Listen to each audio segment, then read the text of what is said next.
মানবতার কল্যাণে আমরা সবাই একসাথে একত্রিত হয়ে মানবতা কল্যাণকামী এক গোষ্ঠী হিসাবে পরিচিতি লাভ করে আমরা একসাথে সমবেত হয়ে বসতে পেরেছি। পাশাপাশি আমরা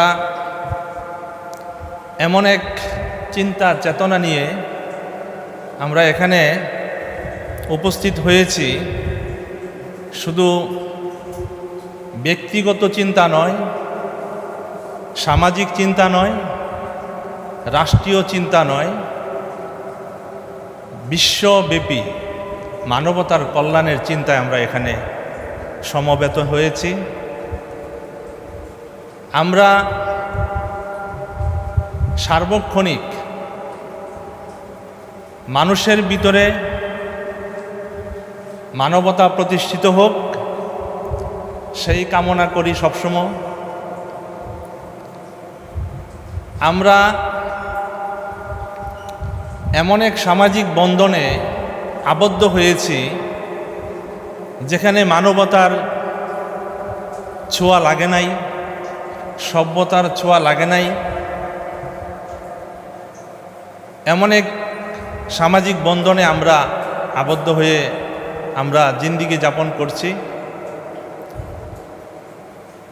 আমরা চাই এই বন্ধন থেকে বেরিয়ে এসে পবিত্র এক বন্ধনে আবদ্ধ হয়ে আমরা সমাজকে, দেশকে, পুরা জাতিকে, পুরা পৃথিবীকে এমন এক উপহার দিতে পারি যেখান থেকে সারা পৃথিবীর মানুষ উপকৃত হতে পারে।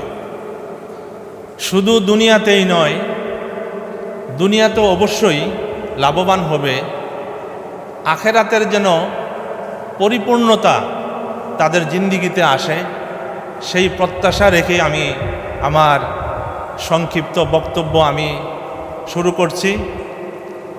ওমা তৌফিকি ইল্লা বিল্লাহ, আল্লাহ যদি তৌফিক দান করেন। আমরা প্রত্যেক জায়গায় সবসময় দেখি যে মানুষ বলতে গেলে শুধু মিথ্যা বলে, শুনতে গেলেও মিথ্যাটা শুনতে হয়, আচরণগুলা, কমিটমেন্টগুলা ধোঁকার সাথে হয়। একজনে ধোঁকা দিচ্ছে, আরেকজনে ধোঁকা খাচ্ছে, একজনে মিথ্যা বলছে, আরেকজন মিথ্যা শুনছে। তো এইভাবেই আসলে আমরা আমাদের জীবনগুলাকে এইভাবেই গড়েছি। যারাই আমরা কালেমার ছায়াতলে জিন্দিগি যাপন করতেছি, প্রত্যেকের জন্যই এই জিন্দিগিটা টোটালি বরবাদের এক জিন্দিগি, ধ্বংসের দ্বার প্রান্তে পৌঁছানোর এক জিন্দিগি।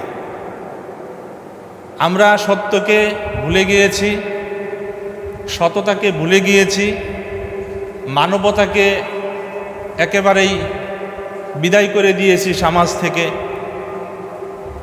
যেই সমাজ মানবতার রূপে রূপান্তরিত হয়েছিল বিশ্বনবী মুহাম্মদ সাল্লাল্লাহু আলাইহি ওয়াসাল্লাম, ওনার জামানায় মানবতাকে এমনভাবে প্রতিষ্ঠিত করেছে, যার নাম ছিল মুহাম্মদ, ওনাকে আলামিন বলে উপাধি দিয়েছে।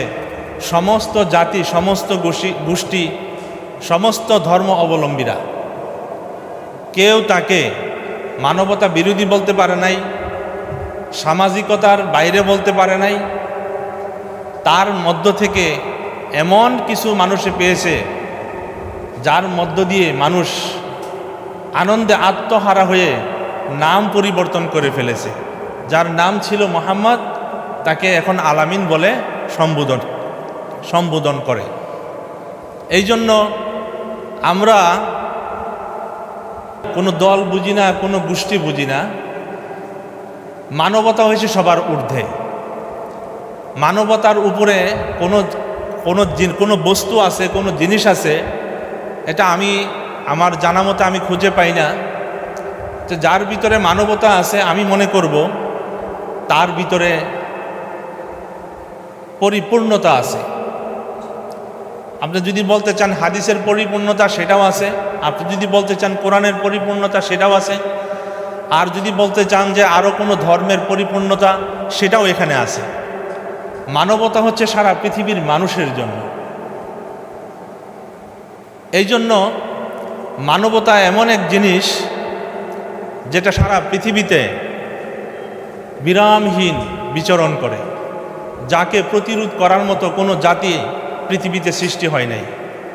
যদি কোনো জাতি এই মানবতাকে প্রশ্নবিদ্ধ করার চেষ্টা করে, ওই জাতিকেই আল্লাহ তাআলা কি করে দেয়, প্রশ্নের সম্মুখীন করে তাকে ওখান থেকে বঞ্চিত করে দেয়, বোল্ড আউট করে দেয়।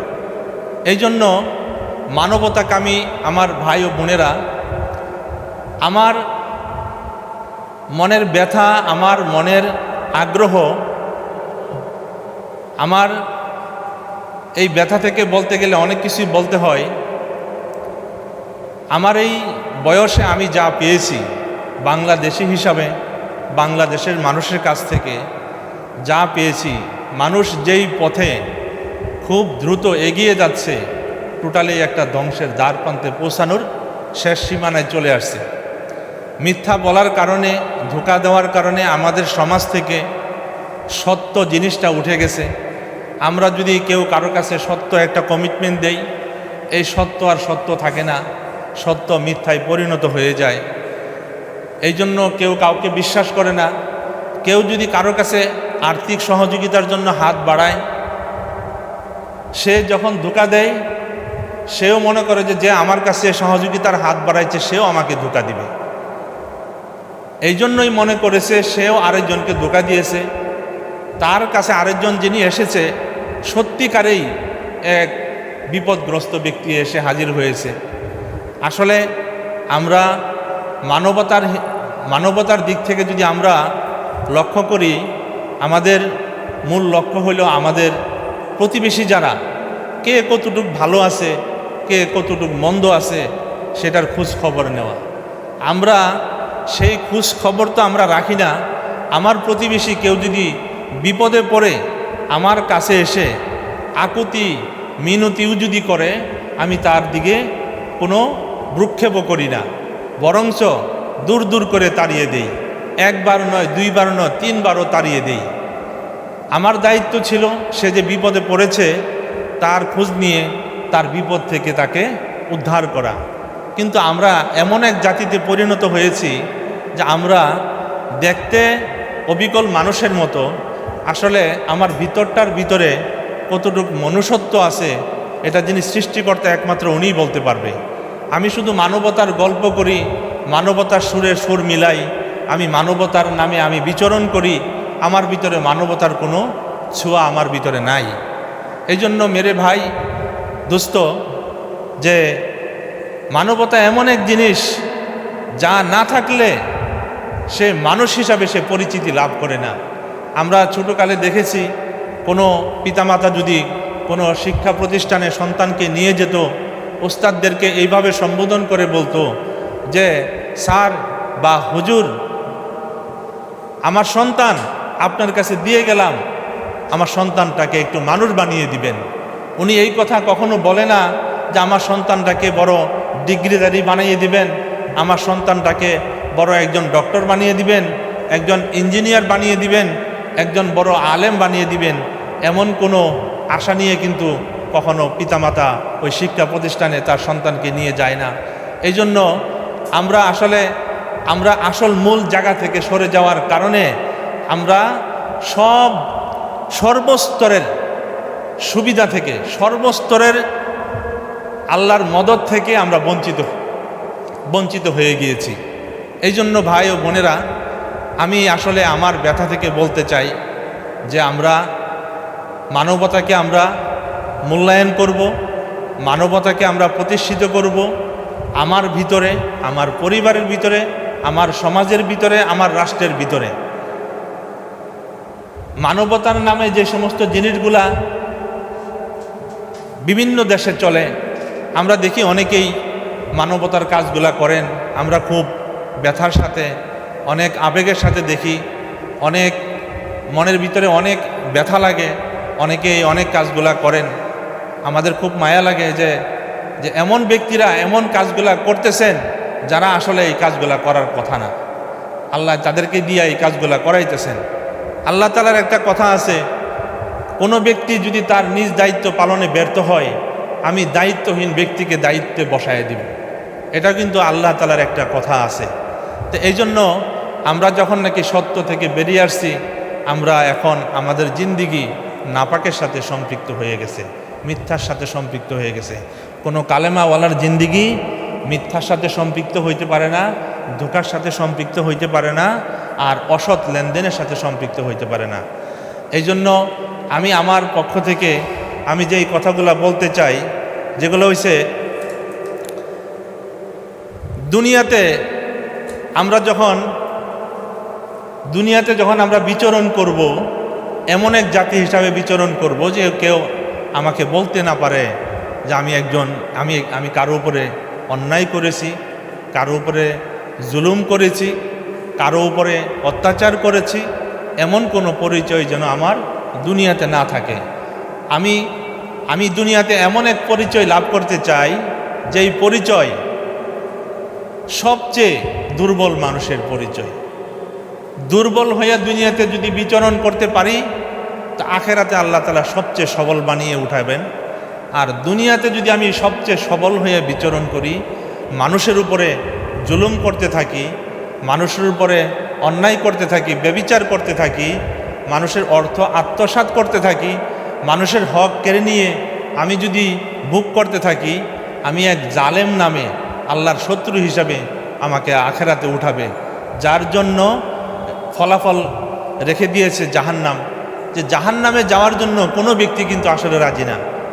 সে আল্লাহকে মানুক আর না মানুক, সৃষ্টিকর্তাকে মানুক আর না মানুক, জাহান্নামে যাওয়ার জন্য কেউ কিন্তু রাজি না। কিন্তু প্রত্যেকেই জাহান্নামের কাজ করার জন্য সবাই ব্যস্ত হয়ে পড়ছে। কিন্তু তাকে যদি বলা হয় তোমাকে এখন আগুনে ফেলে দেওয়া হবে, সে কিন্তু কখনো রাজি হবে না। এই জন্য আসলে আমাদের যে কাজের যে ফলাফল, এই ফলাফল আমরা দু চোখে আমরা দেখি না, দুনিয়াতে দেখি না এবং দেখবও না, কখনোও দেখব না। এই জন্য আমরা ওই জিনিসগুলা থেকে আমরা বাঁচতে পারি না। আমাদের কর্মের ফল যে কি ভয়ঙ্কর, সেই ভয়ঙ্কর ফলগুলো আমাদের সামনে যখন যদি আসতো, যদি একটু উপলব্ধি করতে পারতাম, তাহলে আমি কখনোই মন্দ কাজের সাথে সম্পৃক্ত থাকতাম না, কারো উপরে জুলুম করতাম না, কারো হক আমার পকেটে ঢুকাইতাম না। আমি একটা উদাহরণ দেই, একটা মানুষ জুলুম করে, মানুষের হক নষ্ট করে, মানুষের অর্থ আত্মসাৎ করে, সে যদি পুরাটা বাংলাদেশের মালিক হয়ে যায়, সে কত টাকা সে ভোগ করতে পারবে, সে কত টাকা খাইতে পারবে, কত টাকা পড়তে পারবে, সমস্ত সম্পদ রেখেই কিন্তু তার দুনিয়া ছেড়ে চলে যেতে হবে।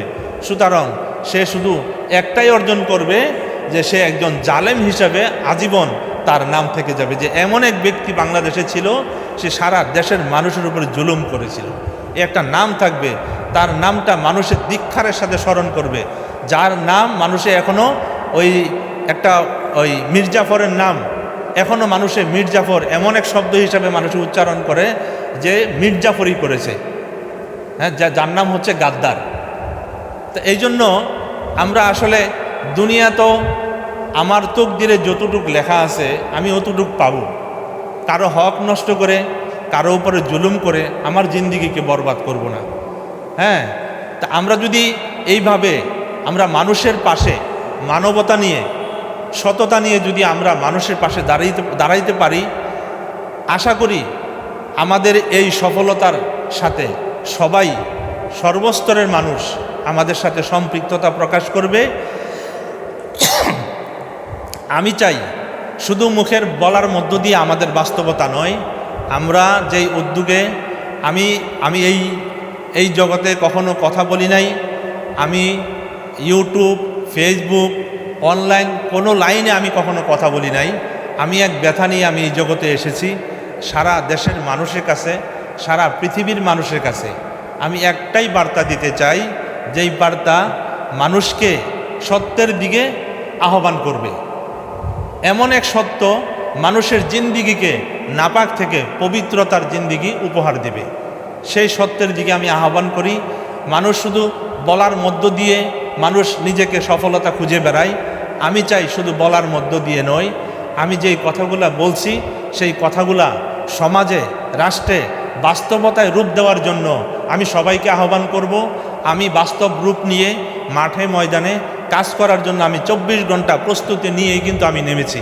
এই জন্য আমার আশা, আমার প্রত্যাশা, আমার সাথে যারাই আসবেন আমি চাই সততা নিয়ে এবং মানবতা নিয়ে আমরা যতদিন বেঁচে থাকব এই পৃথিবীতে, আমার এই রাষ্ট্রে মানবতাকে প্রতিষ্ঠিত করব, এটাই আমার প্রত্যাশা।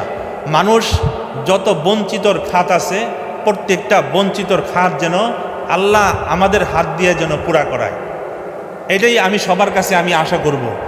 কারণ আমি এমন এক ব্যক্তি, আমি গুনাহগার, আমার চিন্তা চেতনাটা একটু ভিন্ন কোয়ালিটি। আমি চাই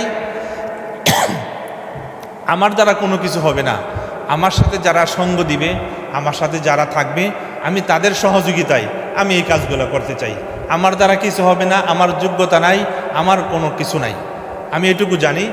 আমি চাই আমার পাশে যারা থাকবেন তারা সবাই আমার চেয়ে অনেক গুরুত্বপূর্ণ ব্যক্তি, দেশের জন্য অনেক ভূমিকা তারা পালন করতে পারবেন, অনেক বড় ভূমিকা রাখতে পারবেন। ওনাদের দ্বারা এই দেশের মানুষ জুলুম থেকে, মানবতা বিরোধিতা থেকে মুক্তি পাবেন। আর বঞ্চিতর খাতগুলা তাদের মাধ্যমে আশা করি প্রত্যেকেই বঞ্চিতর খাতগুলা পুরা হবে, প্রত্যেকের বঞ্চিতর খাতগুলা পুরা হবে। এই জন্য আমি আশা করব দেশের প্রত্যেকটা জায়গায় যেন, প্রত্যেকটা সমাজে মানবতা প্রতিষ্ঠিত হয়। মানবতা প্রতিষ্ঠিত হইলে এই দুনিয়া, এই দেশ থেকে মিথ্যাও চলে যাবে, ধোঁকাও চলে যাবে। আরেকটা বস্তু আছে যে মানুষ এমনভাবে জীবনকে জড়াইছে অসৎ লেনদেনের সাথে।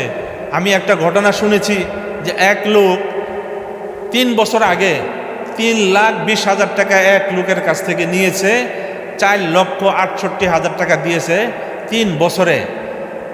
3,20,000 টাকা তার ঋণ এখনো পরিপূর্ণ রয়েছে। এটা যে কোন খাত, এর চেয়ে বড় মানবতা বিরোধী খাত আমি মনে হয় আর পৃথিবীতে আছে কিনা আমার সন্দেহ আছে। সেই খাতটাকে মানুষ আমাদের সামাজিক ভাষায় সুদের খাত বলে। মানুষ লাভের উপরে টাকা মানুষের কাছে দেয় যে আমি এত টাকা দিব, হ্যাঁ এই টাকার বিনিময়ে প্রতি মাসে এত টাকা আমাকে দিতে হবে। এইভাবে মানুষ এখন মানুষের কাছ থেকে লেনদেন শুরু করেছে। এই লেনদেনের কারণে মানুষ যে বিপদে আছে তার বিপদ উদ্ধার হওয়ার জন্য নিতে গিয়ে তার বিপদ কয়েক গুণ আরও বৃদ্ধি পেয়েছে। বিপদ থেকে উদ্ধার হওয়া মানে অনেক দূরের কথা, বিপদ থেকে উদ্ধার হওয়া অনেক দূরের কথা। তার যে বিপদ ছিল 1%, এখন বিপদ 100%-এ পরিণত হয়েছে। এখন তার ওখান থেকে বের হওয়ার আর কোনো সুযোগ নাই। শেষ পর্যায়ে তার বাড়ি বিক্রি করতে হবে, নয়তো তার যে শেষ একটা সম্বল, একটা ঘর, সেটাও বিক্রি করা লাগতে পারে। তার যা আছে সর্বত্র হারিয়ে এখন সে পথের ভিখারি হওয়ার পর্যায়ে। তো এই যে খাতগুলা আমরা চাই যে মানুষ যখন নাকি সত্যের উপরে জীবনকে প্রতিষ্ঠিত করবে, একজন আরেকজনের কাছ থেকে যখন টাকা নিয়ে যখন সময় মতো টাকাটা ফেরত দিবে, তখন আরেকবার তাকে দিতে সাহস পাবে। আমরা যখন টাকাটা কাউকে দেওয়ার পরে যখন টাকাটা ফেরত পাই না পাওয়ার কারণে নেক্সটে সত্যিকারে একজন বিপদগ্রস্ত ব্যক্তি এসে হাতে পায়ে ধরেও কিন্তু আমার কাছ থেকে সহযোগিতা পায় না। কেন পাই না? আমাদের জিন্দিগিগুলা এমনভাবে রূপান্তরিত হয়েছে, সত্যকে আর সত্য হিসাবে আমরা নিতে পারি না, মিথ্যাটাই হচ্ছে আমাদের জিন্দিগি। এই জন্য আমার ভাইয়েরা, আমার বোনেরা, আমরা যেখানেই থাকি আমরা এখান থেকে বেরিয়ে আসার জন্য আমরা সর্বাত্মক আমরা চেষ্টা করব। একদম মাঠে ময়দানে, সমাজে এবং পরিবারে, ব্যক্তি পর্যায়ে আমরা এমনভাবে চেষ্টা করব যেন কোনো মানুষ এই সমস্ত জুলুমের শিকার আর না হয়। আমরা সবাই চেষ্টা করব, ইনশাল্লাহ। রাজি আছি ইনশাল্লাহ, সবাই ইনশাল্লাহ। আল্লাহ পাক আমাদের সবাইকে এই বিপদগ্রস্ত, এই বিপদগামী খাত থেকে, এই জুলুমের খাত থেকে আমাদের সমাজের ব্যক্তিকে, সমাজকে, রাষ্ট্রকে, পুরা পৃথিবীকে এই জুলুমের খাত থেকে আল্লাহ তাআলা হেফাজত করুক আর মানবতাকে প্রতিষ্ঠিত করুক। আমাদের বিশ্ব মানবতা জয় হোক, মানবতা প্রতিষ্ঠিত হোক। বাংলাদেশ জিন্দাবাদ। আসসালামু আলাইকুম ওয়া রাহমাতুল্লাহি ওয়া বারাকাতুহু।